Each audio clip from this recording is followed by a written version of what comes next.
Haswah. Haswah itu daerah yang dengan pasir terbuka. Jadi kalau ada hujan-hujan ada panas kena panas. السقف الكبير خصصه النبي صلى الله عليه وسلم للصلاة وكانت القبلة أولا إلى القدس إلى الشمال والسقف الخلفي الصغير لأهل الصفة اللي هم فقراء الصحابة المهاجرين من مكة من أشهرهم سيدنا أبو هريرة خصص لهم مكان يسكنون فيه في المسجد النبوي. Masya Allah. Yang daerah depan itu yang disebut dengan tempat buat kiblat ya, buat sholat, buat ngimamin, karena itu ngadepnya ke arah waktu itu kiblatnya masih Al-Aqsa ya. Dan kemudian yang bagian beratapin belakang ini disebut ahlus suffah, buat tempat suffah, buat orang-orang sahabat yang nggak punya tempat tinggal, nggak punya rumah, mereka tinggal di sini para fuqara. وبنى أول شيء غرفة السيدة عائشة والسيدة سودة أمهات المؤمنين رضي الله عنهم وكانت المساحة الأولى للمسجد 35 متر في 30 متر. 35 meter في 30 في 30 ya. 35. Ukurannya 35 meter kali 30 meter doang ukuran masjidnya. Dan beliau pertama kali membangun rumah pertama di sini adalah rumahnya Aisyah dan Saudah.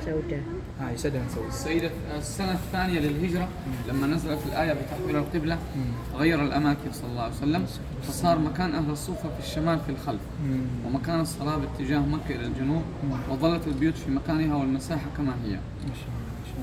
Kemudian setelah pada tahun kedua Hijriyah terjadi perintah untuk memindahkan kiblat yaitu ke Ka'bah. Jadi yang bagian depan sana tadinya itu menjadi bagian belakang ditempati sebagai ahlus suffah. Yang bagian belakang sini diperluas dikasih atap lebih luas sehingga menjadi bagian untuk sholat kiblat iya ini dari sini. وفي السنة السابعة للهجرة بعد غزوة خيبر كانت أول توسعة للمسجد النبوي في عهده صلى الله عليه وسلم فأصبحت المساحة 50 متر في 50 متر وفي تلك الفترة زاد عدد بيوت أمهات المؤمنين رضوان الله وعندنا مجسمات أخرى بعد قليل سنتبه نوضح زي تفاصيل الحجرات بالكامل. Pada tahun ke-7 Hijriah setelah perang Khaybar, beliau akhirnya memperluas masjid untuk pertama kalinya yaitu ukurannya menjadi 50 kali 50 meter. 50 kali 50 meter dan rumahnya para istri Nabi SAW juga ditambah ada beberapa rumah lagi. Nanti akan jelasin satu persatu rumahnya siapa. تاريخ سيدنا أبو بكر الصديق رضي الله عنه لم يقم بتوسعة فقط قام بترميم وتجديد الأسقف. ترك سيدنا أبو بكر معروف أنه ترك بيوت أمهات المؤمنين في مكانها في الخارج لكن نحن لم نضعها في المجسم اهتمينا فقط بالعمل المعماري الذي قام به سيدنا Ini di zaman Abu Bakar. لما تزال في الشرح سنذكر ذلك وسنذكر من أزال. Ini di zaman Abu Bakar Siddiq perluasan bukan hanya terjadi namun juga dibenarkan atapnya semuanya itu ditambahin genteng dan sebagainya lebih rapi. Ini ada rumah-rumahnya tetap cuma nggak dipasang di sini, tidak diperubah sama sekali rumah-rumah istri Nabi SAW, tapi cuma bagian atapnya aja semua yang diperbaiki. Di zaman Abu Bakar. في تاريخ سيدنا عمر بن الخطاب وسع المسجد من الأمام بشكل خفيف بسيط قليل بسيط ومن اليمين بشكل أوسع من جهة باب السلام يعني ومن الخلف الشمال بشكل أكبر وأزال مكان أهل الصوفة تحسنت الأوضاع عملوا لهم بيوت خارج المسجد يسكنوا فيها خارج المسجد. Ya ini di zaman Umar bin Khattab perluasannya ke arah depan dari posisi yang pertama ke arah depan sedikit persis kan kayak di sana ke arah depan sedikit sama ke arah kanan. Ya, jadi bukan ke arah kiri karena di sini ada siapa? Ada kuburan Nabi SAW kan rumahnya. Kemudian di sini bagian perluasan sini Umar itu sama perluasan belakang sini. Kam meter fi meter Syekh mungkin? كان بالأذرع على يعني وسع بالأذرع. Rumahnya Ahli Sufah Ya al-Sufah dipindahin keluar 10 أذرع أو شيء. طيب في تاريخ سيدنا عثمان بن عفان هو آخر خليفة أو حاكم وسع المسجد من الأمام وعمل تقوية للسقف أفضل من السابق. Ini di zaman Utsman bin Affan akhirnya dibuat atap yang lebih bagus lagi dan ini untuk pertama kali Masjid Nabawi dibangun dengan lebih rapi lagi bagian atapnya, kemudian luas dengan tembok yang lebih bagus. Enak sih? Iya. Ya sebelah situ. Ya. في تاريخ سيدنا في التاريخ الأموي توسعت الوليد عند الملك الأموي كان عمر بن عبد العزيز والي المدينة. ولمت بيوت أمهات المؤمنين وسعوا بأماكنها المسجد تركوا فقط بيت السيدة عائشة الذي فيه المقام الشريف. كذلك الأمويين أضافوا المآذن والمنارات الأربعة. Ini di zamannya Al-Walid bin Abdul Malik, Khilafah Umayyah. Zaman Khilafah Umayyah Al-Walid bin Abdul Malik, beliau saat itu menjadi khalifahnya, kemudian walinya atau menjadi gubernurnya Madinah saat itu Umar bin Abdul Aziz. Umar bin Abdul Aziz saat itu menjadi gubernur kota Madinah. Untuk pertama kalinya Masjid Nabawi diperluas dan dibaguskan seperti ini. Perluasan menjadi seperti ke arah kiri juga, kemudian ke arah kanan dan dibangun 4 menara seperti ini. Nah, semua dijadikan masjid kecuali bagian yang ada rumah rumah Aisyah radhiyallahu taala atau ada kuburan beliau. Iya. Bagian tengahnya dibiarkan masih tetap kosong ataupun haswa seperti itu.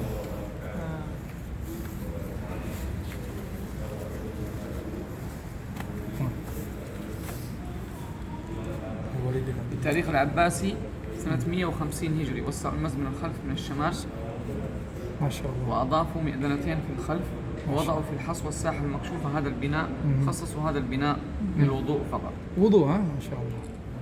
Nah, ini di zamannya Khilafah Abbasiyah, tahun 150 Hijriah. Dibangun perluasan menuju ke belakang juga. Kalau tadi kan cuma sampai sini, sekarang perluasan ke belakang dan ditambahkan menara lagi 2 yang besar dan ditambahkan 1 tempat wudu dengan tetap membiarkan bagian tengah terbuka dengan pasir-pasir untuk wudu di bagian depan. Nah, sebelah sini. التاريخ المملوكي سنة 600 انحرق المسجد النبوي. سنذكر سبب الحريق بعد قليل في مجسمات الحجرة. المماليك رجعوا بناء المسجد بالطوب الأحمر ووضعوا القباب أيضا.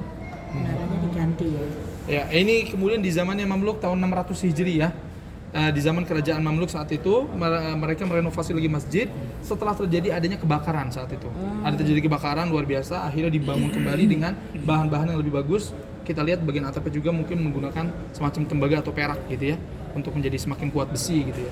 وأول من وضع القباب المماليك مش العثمانيين كما يظن بعض الناس.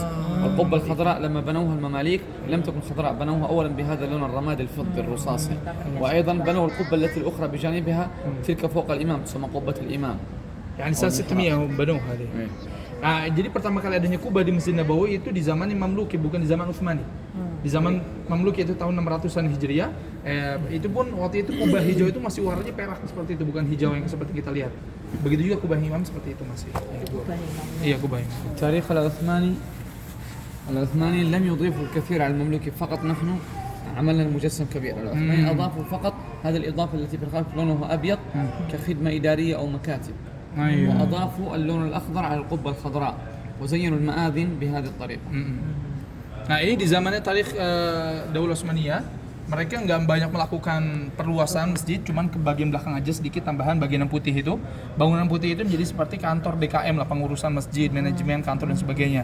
Kemudian tambahan juga 2 menara diperbagus, karena sudah ada menaranya, cuma diperbagus saja menara ini. Kemudian warnanya diubah menjadi hijau, warna kubahnya. Warna kubah diubah menjadi hijau. Sama seperti ini, cuman ini diperbesar bentuk bangunannya aja. Sebelah sini sekarang.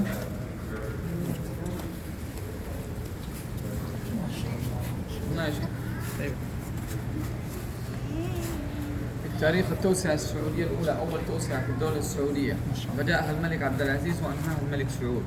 وسع المسجد من الخلف، أضافوا ساحة أخرى وأروقة في الخلف، وأصبح المسجد في التوسعة السعودية الأولى يتسع ل 400,000 مصلي. ما شاء الله. Ini perluasan, Masya Allah. Perluasan masjid di era Saudi, era negara Saudi yang pertama kali dimulai dari zaman Malik Abdul Aziz rahimahullah sampai ke Malik Saud, sampai ke Malik Saud. Diperluas menjadi bagian belakang ada haswah tambahan itu, bolongan tambahan. Tadi kan cuma bolongan tengah sini doang satu ya, tambahan lagi belakang, kemudian tambahan menara-menara. Dan saat itu untuk pertama kali Masjid Nabawi bisa menampung sampai hampir 500,000 orang, 400,000 orang. Nah di sini.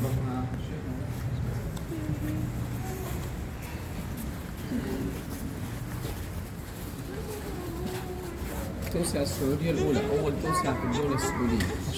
بدأها الملك عبد العزيز ثاني توسعة الملك فهد التي نصلي فيها الآن. وسع المسجد بمساحة 97,000 متر مربع. 97,000 متر. طيب، وأصبح المسجد في الداخل يتسع لي 700,000 مصلي. أما المسجد في الداخل مع الساحات الخارجية والأسطح كله على بعض الآن إذا امتلأ كله يأخذ 1,000,000 مصلي تقريبا. Masya Allah. Ini perluasan yang terakhir yang dilakukan di zaman Malik Fahad, perluasan yang kedua. Jadi ini pembangunan yang kita lihat sekarang di Masjid Nabawi itu adalah perluasan yang kedua kalinya di era kerajaan Saudi Arabia, yaitu dilakukan oleh Malik Fahad dan menampung seluruhnya dengan teras, bisa menampung para jamaah sholat, teras bagian dalam sampai atas semuanya atap bisa menampung sekitar 1 juta jamaah sholat. Ini seperti ini bangunan yang terakhirnya. Enak? Baik, insyaallah. Sebelah sana yuk. Jalan kanan. تفضل هنا Ini hina?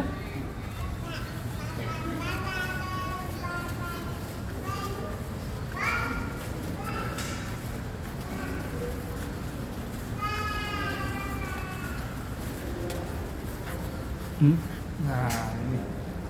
Masya Allah.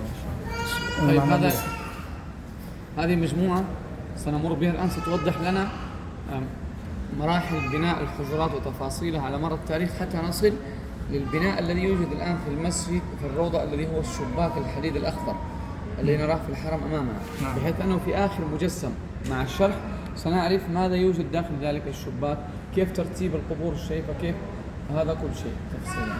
Ya, ini market bagaimana fase-fase perkembangan rumahnya Aisyah radhiyallahu anha, di mana di situ ada kuburan Nabi SAW. Dimulai dari zaman Nabi SAW, kemudian sampai akhirnya kita lihat di zaman yang sekarang kita ini sampai ditutupi dengan jeruji besi, itu bagaimana terjadinya dan bagaimana posisi nanti bentuk kuburannya Nabi, Abu Bakar, Umar seperti apa akan dijelaskan seperti itu.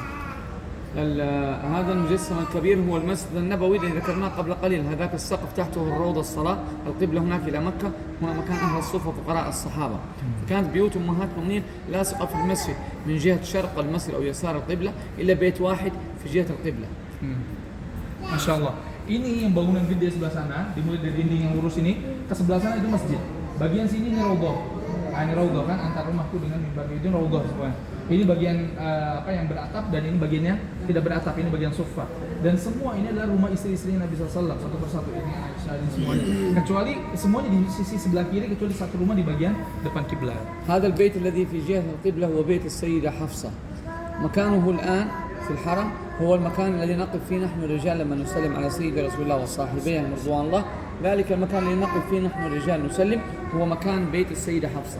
Masya Allah. Nah, ini posisi rumah yang di depan kiblat, ini rumahnya Hafsah binti Umar radhiyallahu taala anha.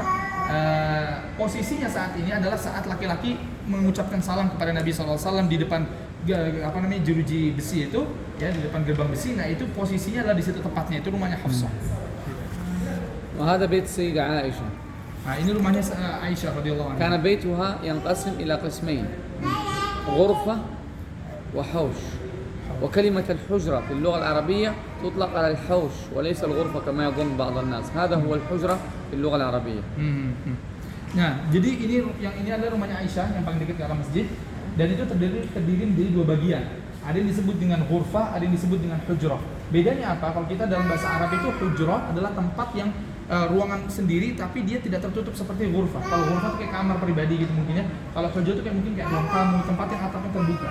Jadi bisa langsung kena matahari gitu. وهناك أمرهم النبي صلى الله عليه وسلم أن يفتحوا باب في هذاك الجدار يدخل من هذا الباب إلى الروضة إلى المسجد النبوي. Masya Allah. Nah, di dinding ini ada titik merahnya. Itu disitulah Rasulullah SAW menyuruh untuk membuat pintu supaya Nabi SAW ketika akan masuk ke masjid langsung dari rumah Aisyah langsung menuju pintu situ. Nah, jadi pintu itu kemudian langsung menuju ke Raudhah, ya, langsung menuju untuk mengimami. ولما توفي صلى الله عليه وسلم انتقل إلى الرفيق الأعلى كان على سريره في الحجرة في الحوش. فاحتاروا الصحابة أين يدفنوه حتى أن بعض الصحابة قالوا يعاد إلى مكة يدفن في مكة. Kemudian ketika Nabi SAW wafat, para sahabat berselisih pandang, mereka berbeda pendapat di mana kira-kira beliau akan dikuburkan. Sampai sebagian mereka berpandangan agar beliau dikembalikan ke Makkah, dikuburkan di Makkah saja. Sebagian lagi enggak, udah dikuburkan di bawah ranjang tidurnya. Dan ranjang tidur Nabi SAW adalah di situ.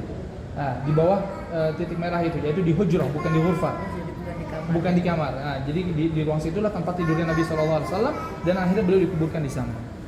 في أثناء اختلافهم ذلك جاءهم سيدنا أبو بكر رضي الله عنه وقال كنت أسمع الرسول صلى الله عليه وسلم كان يقول الأنبياء يدفنوا في مكانهم الذي توفوا فيه احتراما لهم. Ketika mereka sedang berbeda pendapat tentang di mana Nabi SAW akan dikuburkan, kemudian Abu Bakar radhiyallahu taala anhu memberikan pencerahan kepada mereka. Kata beliau, aku mendengar Nabi SAW bersabda bahwasanya para nabi dikuburkan di tempat mereka diwafatkan, karena disitulah mereka akan sebagai bentuk pemuliaan dari Allah kepada mereka semua. Dan Nabi SAW wafatnya adalah di hujrah dengan Aisyah saat itu. وبعدها اندفن معه سيدنا أبو بكر وسيدنا عمر رضي الله عنهما في نفس المكان في الحوش الحجرة إلى سنة 90 هجري في التاريخ الأموي. جاءت عواصف وأمطار قوية تسببت بسقوط السقف والجدار على القبور الشريفة. Kemudian setelah Nabi SAW wafat, Abu Bakar juga wafat, Umar wafat, semuanya dikuburkan bersama beliau di sampingnya kuburan beliau, yaitu di hujrah juga sama. Ya, rumahnya Aisyah masih di sini, tapi kuburan adalah di samping sini, antara rumah dengan antara ghurfah dengan Masjid Nabawi. Nah, itu sampai terjadi di tahun 60 Hijriah. Kemudian akhirnya terjadi badai yang luar biasa dahsyat. dinding-dindingnya runtuh mengakibatkan rusaknya daerah tempat hujrah dekat kuburan Nabi SAW. وأيضا ثم بعد ذلك يعني لما أثناء التنظيف ينظف المكان انكشفت قدمات سيدنا عمر بن الخطاب فوجدوه بعد 60 سنة من دفنه جسمه كما هو رضي الله عنه وأرضاه فدفنوا الجثمان الشريف وأعادوا بناء البيت وإصلاحه وفي نفس هذا التاريخ الأموي قاموا بالتوسعة المعروفة التي هدموا فيها كل بيوت أمهات المؤمنين وسعوا بها المسجد تركوا فقط بيت السيدة عائشة اللي فيه القبور هذا الجدار أيضا الشرقي جابوه هنا أقصى الشرق وضعوه مكان هذا الجدارين بالطول. Ya, setelah terjadinya tadi kerusakan itu, para sahabat akhirnya berusaha untuk merenovasi, membenarkan. Disebutkan dalam suatu kisah, Allah alam benar atau tidak, yang jelas saat mereka sedang memindahkan, sedang menutup kembali kuburan, tersingkap ya kakinya Umar bin Khattab radhiyallahu ta'ala anhu, yaitu dari kuburan Umar bin Khattab. Tersingkap kakinya dan setelah 60 tahun, itu di tahun 60 Hijriah, setelah 60 tahun kakinya masih utuh, masih bersih seperti halnya dia baru diwafatkan. Nah, itu terjadi tahun 60 Hijriah dan kemudian setelah itu direnovasi kembali dan akhirnya semua bangunan-bangunan tersebut akhirnya yang rumah-rumah sudah lama ini dihapuskan, dimasukkan bagian masjid, kecuali rumahnya Aisyah ataupun yang ada kuburannya tadi itu masih dibiarkan berdiri. طيب فلما تركوا بيت السيدة عائشة الذي فيه المقام الشريف بنوا حواليه جدار آخر سنوضحه هناك في الخلف في مجسم آخر سيكون أوضح. Insyaallah. Nah, setelah tadi udah dibangun dirapihkan lagi, dibangun dengan rapih lagi kuburannya, kemudian dinding-dinding rumahnya Aisyah dirapihkan lagi, kemudian mereka tambahkan dengan dinding tambahan, nanti akan dijelaskan sebelah situ untuk apa fungsinya, salah satu untuk melindungi dari orang-orang yang akan datang. Ya. Iya. Jadi tahun 60 udah dihapuskan semua. Nih sebelah sini lihat sini. انتهى وقتكم الصلاة قريب إن شاء الله باقي قليل. طيب هذا في التاريخ الأموي لما تركوا بيت السيدة عائشة بنوا حوالين البيت هذا الجدار الأسود مثلث الرأس يسمى في كتب السيرة النبوية بالجدار الخماسي أنه 5 أضلاع. يسمى في كتب السيرة النبوية بالجدار الخماسي أنه 5 أضلاع، هذا الضلع وهذا الضلع 3 4 5. مثلث الرأس بنوه لفائدتين سنذكرها. Sana kam? 90 هجري التاريخ الأموي. Ini masih dibangun di zaman Umayyah. فقط بنوا حوالين هذا الجدار. Masih di zamannya Khilafah Umayyah tadi tahun 90 Hijriah, di saat mereka sedang merapikan kembali semua rumahnya Aisyah radhiyallahu taala anha. Kemudian mereka membangun dinding yang hitam ini untuk mengelilingi rumahnya rumahnya Aisyah yang ada di situ kuburannya Nabi SAW. Ya, dibangunlah dinding persegi 5, disebutnya dinding persegi 5 ini dengan batu-batu yang kokoh. Fungsinya untuk apa nanti? Untuk 2 faedah, kan disebutkan apa fungsi dari dinding yang ini. Jadi tidak bisa lagi dimasuki dan tidak bisa lagi tidak ada yang bisa ziarah lagi langsung nyampe ke kuburan. ولما تركوا بيت ما عملوا هذا الجدار لفائدتين. الفائدة الأولى أنه يكون حاجز يفصل القبور عن مكان الصلاة، يصير القبور ما تفسد صلاة المصلي. الفائدة الثانية لأنهم بنوه بالصخور السوداء من المدينة فلم يحبوا أن يبنوه مربع مثل الغرفة لكي لا يشبه بالكعبة ويفتتن به ويعمل عليه طواف، فعملوه مثلث لكي يخالف شكل الكعبة تماما. Ya, ini fungsinya kenapa mereka bangun persegi 5 seperti ini. Yang pertama adalah supaya tidak menyerupai Ka'bah. Kalau misal dibangun kotak akan seperti Ka'bah seakan-akan, karena warnanya juga hitam, batunya batu hitam kan, seperti Ka'bah persis. Nanti disangkanya membuat Ka'bah tandingan, akhirnya dibuat persegi 5. Itu jadi faedah pertama agar kaum muslimin tidak terkecoh atau tidak membuat fitnah bagi kaum muslimin, akhirnya membuat mereka ziarah seperti Ka'bah. Kemudian yang kedua fungsinya adalah mengarahkan. Enggak, fungsinya untuk tidak membuat batal, maksudnya agar tidak membuat fitnah itu tadi ya. Supaya pertama tadi tidak seperti Ka'bah, yang kedua supaya orang-orang tidak sholat menghadap ke sini. Nah, jadi bentuknya kan seperti ini kan. Orang jadi sholatnya kan kalau menghadap kan miring. Nah, jadi kan enggak menghadap ke belakang. Menghadap kuburan. Iya, enggak menghadap kuburan.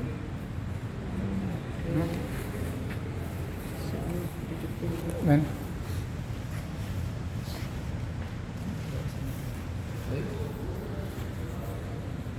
هنا في التاريخ المملوكي سنة 600 السلطان الظاهر بيبرس المملوكي بنى هذا السور الخشب لحماية هذا المكان ليبعد الناس أكثر عن هذا المكان. هذا السور الخشب الآن في الحرم هو الشباك الحديد الأخضر اللي نراه في الروضة أمامنا. ولكن أول شيء بنوه بالخشب مش حديد. بالخشب، ها؟ وهذا السلطان بيبرس هو أول من عمل كسوة للجدار الخماسي المثلث التي مشهورة عند الناس، عند عامة الناس يسموها بكسوة الحجرة. هي بالحقيقة الكسوة تغطي هذا المثلث أولا. Nah, ini di tahun 600 Hijriah di zamannya kerajaan Mamluki. Saat itu di zaman kerajaan Mamluk, Bani Mamluk, mereka di zaman waktu itu khalifahnya atau pimpinannya adalah Al-Zahir Baybars. Dialah yang pertama kali membangun pagar dari kayu yang mengelilingi Hujrah Aisyah ini tadi. Hujrah An-Nabawiyah Syarifah.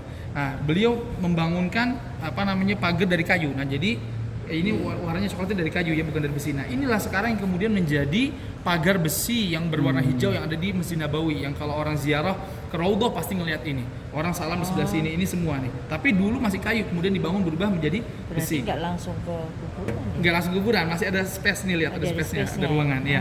Dan beliau juga yang pertama kali menaruh sebuah kiswah ataupun kain yang menutupi hujrah syarifah atau kuburan Nabi SAW dengan warna hijau ini. Itu beliau yang pertama kali. Al-Zahir Baybars tahun 600 Hijriah. بعدها ب10 سنوات جاء سلطان مملوكي آخر محمد قلاوون الصالحي. هذا أول من بنى قبة فوق سقف البيت. بنى القبة لفائدة لمصلحة عامة، أنه إذا جاء المطر ما يسقط الجدار، القبة تزيل الماء إلى الأطراف. القبة بنوها بالخشب وغطوها بمادة الرصاص لكي لا يخرب الخشب بماء الأمطار. Kemudian 10 tahun setelah itu datang lagi sultan ataupun penguasa selanjutnya setelah Al-Zahir Baybars tadi. Itu kemudian dibangunkan di sini, ditaruh kubah untuk pertama kalinya di atas kuburan Nabi SAW. Bukan untuk sebuah hal lain, bukan untuk tujuan lain, tapi maksudnya adalah supaya ketika ada air ataupun tidak langsung menghancurkan kebangunan, karena air kubah itu fungsi untuk menjauhkan air dari sini. Kemudian itu dibangun dari kayu, bentuknya ya. Kemudian dan juga bahannya ditambahin, dilapisi dengan perak supaya tidak mudah rusak. Jadi bahan dasarnya adalah kayu. Kubahnya ini. بعدين في تاريخ المماليك أيضا حصل حريق، وذكر علماء الفيزياء بعد الحريق أنه قد يكون سبب الحريق تلك المادة الرصاصية. اكتشفوا فيزيائيا علميا أنها تجذب الصواعق والبرق نحوها، ولذلك الصاعقة ضربت في القبة حصل الحريق والله أعلم. Ya, kemudian masih di zaman Mamalik juga, nggak lama setelah itu terjadi kebakaran.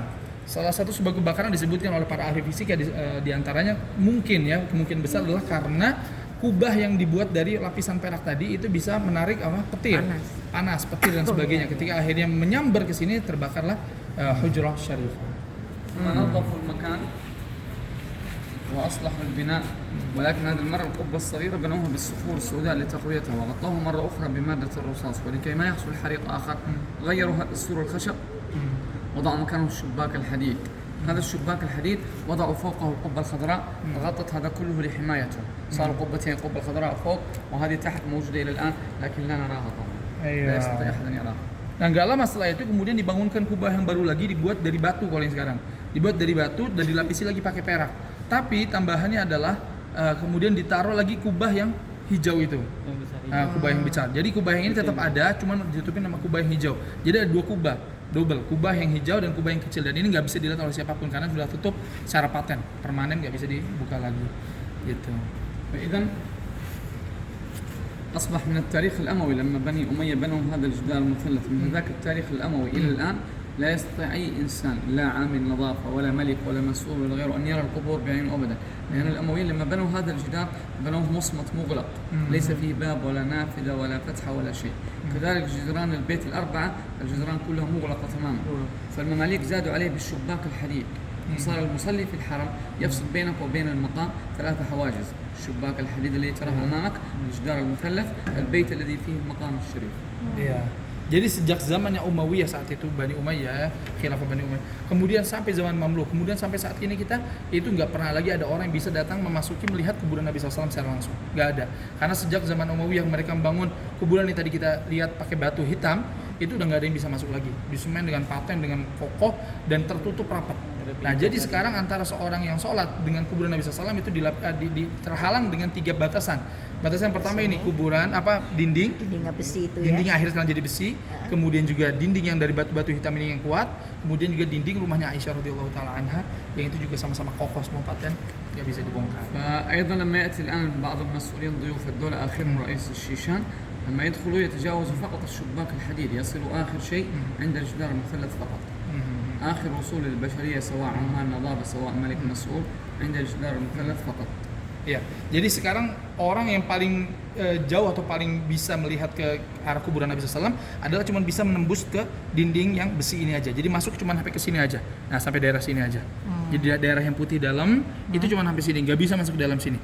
Nah, yang terakhir kemarin tuh yang presidennya CES-nya itu Ramdan Gadirov yang bisa masuk ke sini dikasih izin untuk melihat kuburan Nabi SAW, cukup sampai daerah yang putih sini aja. Itu nggak raja, nggak siapapun, nggak ada yang bisa nembus daerah sini, satu pun nggak ada yang bisa karena sudah ditutup. Jadi hoax kalau ada foto menunjukkan ada kuburan Nabi SAW. Sebelah situ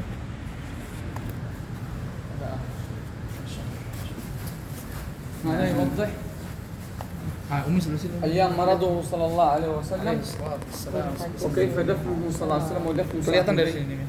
ودفن صاحبيه Jelas nih. رضوان الله. Jelas dari sini.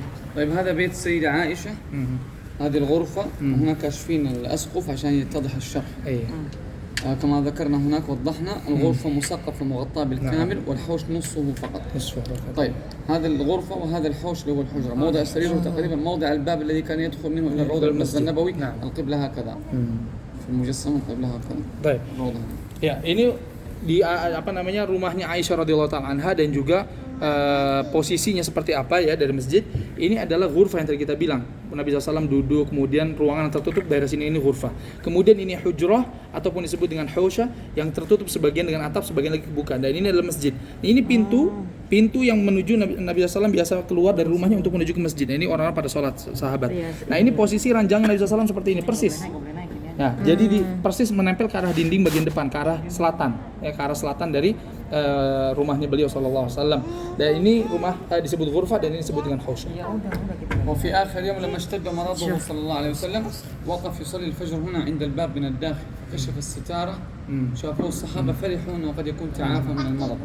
كان سيصلي بهم سيدنا أبو بكر رضي الله عنه، فأراد سيدنا أبو بكر أن يرجع للخلف لكي يصلي بهم سيد رسول الله صلى الله عليه وسلم. Nah, dari pintu inilah itu yang sering disebutkan bagaimana dalam kejadian ataupun cerita proses Nabi SAW saat sedang sakit keras sebelum wafatnya Nabi SAW. Di pintu inilah Nabi SAW keluar melihat para sahabat yang sedang menunggu sholat subuh. Ya, saat itu Nabi SAW memerintahkan Abu Bakar saat itu sholat dengan orang-orang, dengan kaum muslimin. Ketika beliau melihat Nabi SAW ada, Abu Bakar mundur ke belakang sini, dan Nabi SAW dibiarkan untuk maju gitu. Tapi Nabi SAW memerintahkan Abu Bakar tetap maju ke depan untuk sholat. Ya. المجسم الذي بعده يوضح أنه لما توفي صلى الله عليه وسلم كان على سريره في هذا المكان. الصحابة أخذوا بحديث سيدنا أبو بكر الذي ذكرناه سابقا أن الأنبياء يدفنوا في مكانهم احتراما لهم. على هذا الحديث أزاحوا السرير ودفنوه صلى الله عليه وسلم في مكان السرير الذي هو الحوش أو الحجرة لغويا. Nah ini bagaimana bentuk yang menjelaskan kepada kita bagaimana posisi kuburan Nabi SAW. Saat beliau SAW wafat, beliau dikuburkan persis di bawah ranjangnya tadi di sini. Ranjangnya di sini diambil, kemudian beliau dikuburkan di bawah ranjangnya karena disitulah Nabi SAW wafatnya.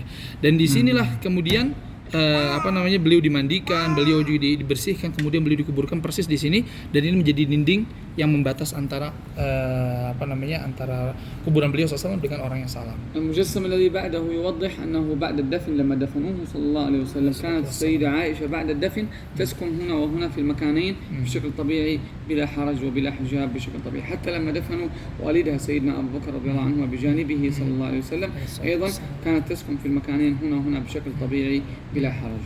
Masya Allah. Nah, Aisyah radhiyallahu taala anha ketika beliau sallallahu alaihi wasallam itu Nabi SAW sudah dikuburkan, Aisyah masih tinggal di rumahnya. Ini ghurfahnya seperti biasa dahulu saat zaman Nabi masih ada. Begitu juga di hujrahnya ataupun di hausyahnya ini masih tinggal.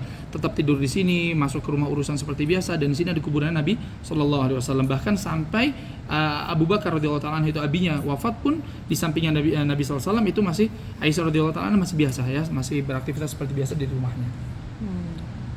وهناك أيضا في الأخير لما دفنوا سيدنا عمر كانت رضي الله عنها كانت رضي الله عنها للوقار والحياء تحترم سيدنا عمر، تعتبره غير محرم لها حتى وهو متوفي تحترمه في ذلك، فقسمت الحوش الذي هو الحجرة إلى قسمين، وعملت في هذا الحاجز بينها وبين القبور عملت في هذا باب.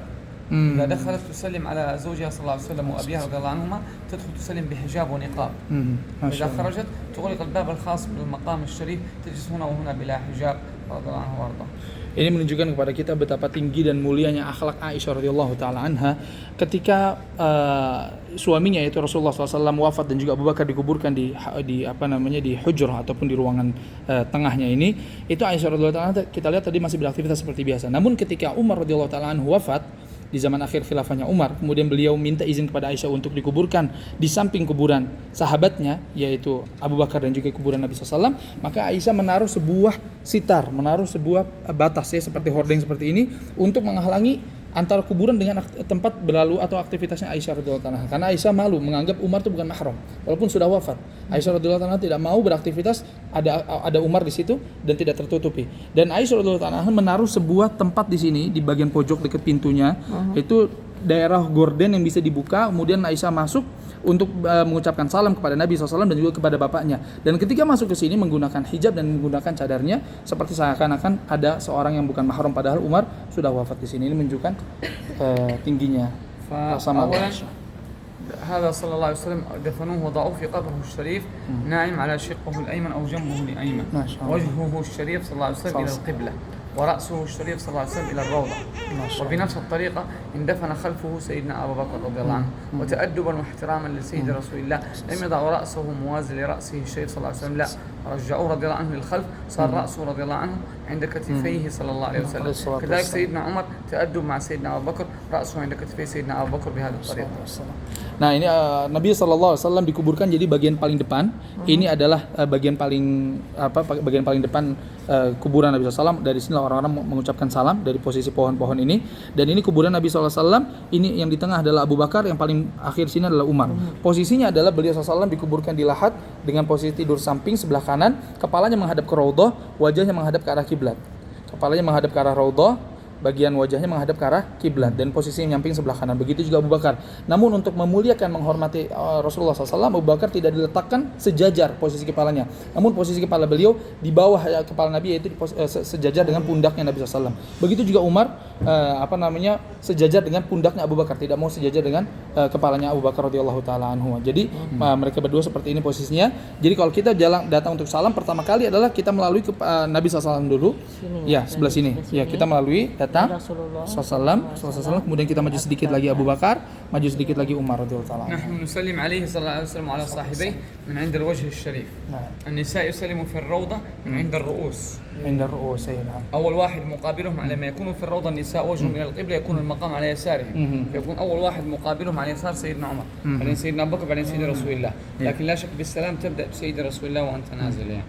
Iya. Jadi para laki-laki, jamaah laki-laki kalau mengucapkan salam kepada Nabi SAW, itu posisi mengucapkan salam adalah pas di wajah beliau SAW. Jadi saat kita datang ke melewati kuburan Nabi SAW, nah di depan sini posisi wajah, di situlah kita berdiri mengucapkan salam. Kemudian maju sedikit lagi posisi wajahnya Abu Bakar, kemudian wajahnya Umar bin Khattab. Jadi pas di wajah beliau, di wajahnya mereka semua. Tapi itu untuk jamaah laki-laki. Kalau perempuan posisinya di orang-orang sedang sholat ini. Kalau ke Raudhah, mereka posisinya sebelah kiri mereka adalah kuburannya mereka semua. Dan posisi yang pertama kali dilewati oleh jamaah perempuan adalah pertama kali kuburan Umar, karena mereka datang dari belakang. Iya, kuburan Umar dulu, kemudian kuburan Abu Bakar, kemudian kuburan Nabi SAW. Itu di kepalanya, bukan di wajah beliau. Detail, jelas semuanya.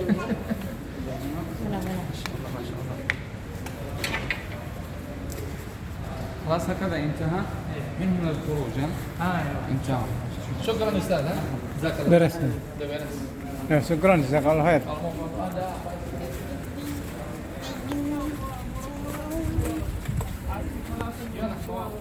Mau keliling? Mau keliling dulu, jangan langsung dulu. Iya langsung. Barangkali mau foto. Ini ada perang Uhud, ini. Iya, ada perang-perang di sini. Perang-perang ini di sini kita lihat. Hanifah duduk. Itu sama itu aja, sama Hamna duduk sana di.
Ini apa sih kambing-kambing apa?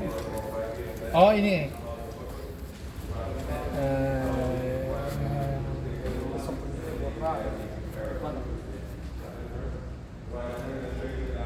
Ini yang anjing itu bukan sih? Yang ngasih minum itu bukan?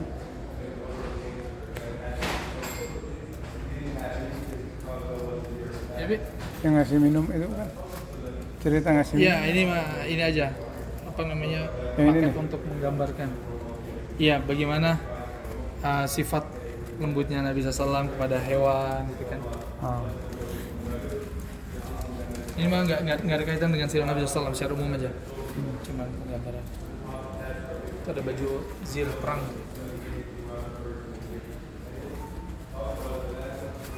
Kedwatul Khandaq. Ini kisah perang Khandaq yang itu loh, yang batu besar yang dipecahkan sama Nabi SAW. Yang apa namanya, para sahabat susah untuk memecahkan. Ada satu batu besar kan yang nggak bisa dipecahkan. Akhirnya sama Nabi SAW dipukulkan. Akhirnya terpecah menjadi banyak bagian. Kalau ini Menunjukkan tentang kekuatan Nabi SAW. Hubul Ansar. Iya, ini Kecintaan orang orang Ansor kepada Nabi SAW.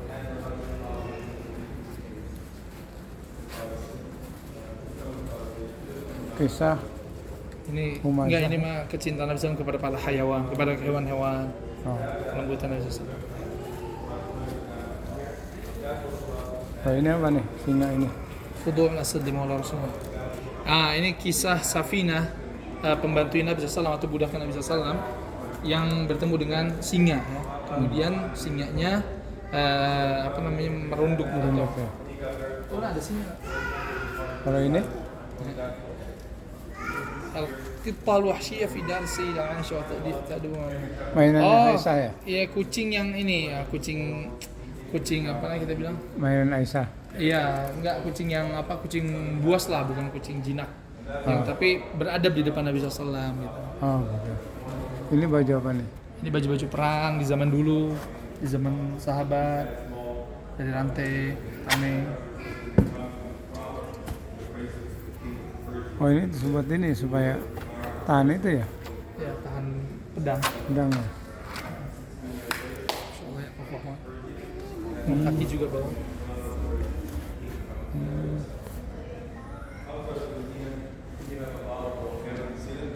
Ini apa nih? Syahadah al-hayawan. Oh, ini kesaksian para hewan-hewan tentang kenabian, tentang apa benarnya utusan, tentang benarnya risalah Nabi Sallallahu Alaihi Wasallam.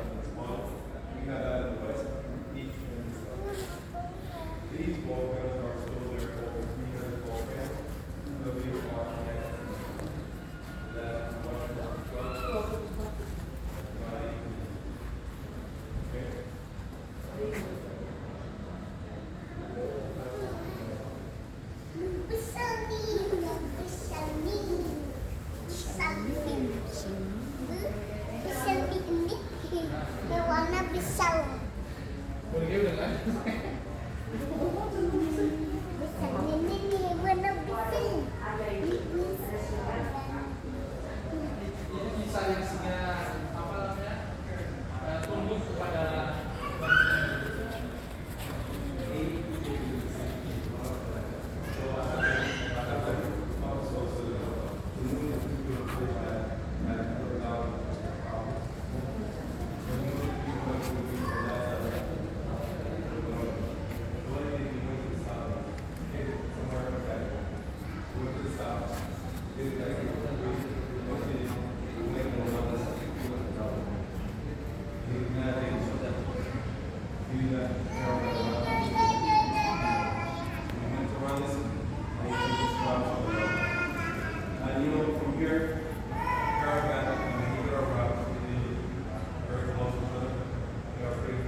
ये वाला मॉडल जो है आज से 90 से 100 साल पुराना ये मदीना मुनव्वरा का शहर था इसलिए की हसीन थी और इस हसीन के दौरान सब फजर के बाद इसके दौरान खुद के और शाह के होने बात नहीं होती।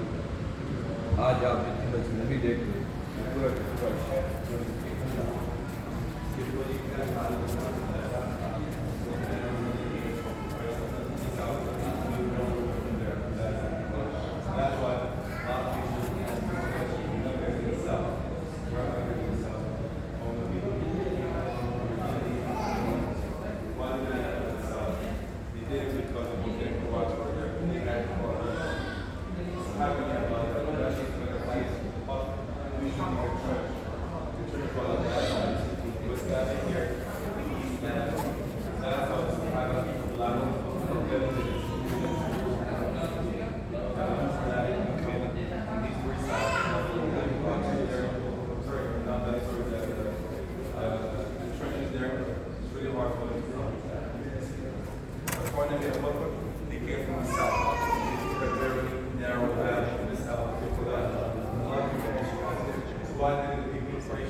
Halçı'yı eskiyor bakıda مفتاح كبير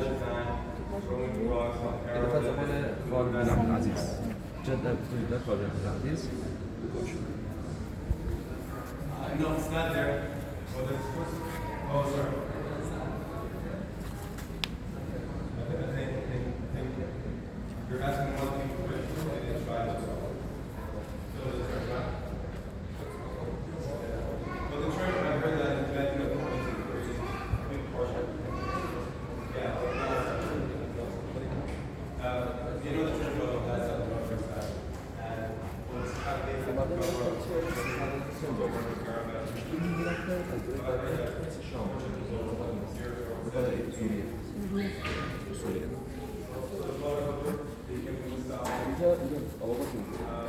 والد النبي محمد عبد الله إذا هو بيقول الشام وفوق عبد الله وين النبي محمد همش ميراث الشام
disangkanya ada strategi. Karena kaum muslimin naik ke arah gunung, disangkanya ini mau dibawa ke arah mana nih gitu. Kan nggak tahu. Jadi mereka nggak tahu lokasi. Mereka nggak mau. Nanti sudah berhasil hukum kalah.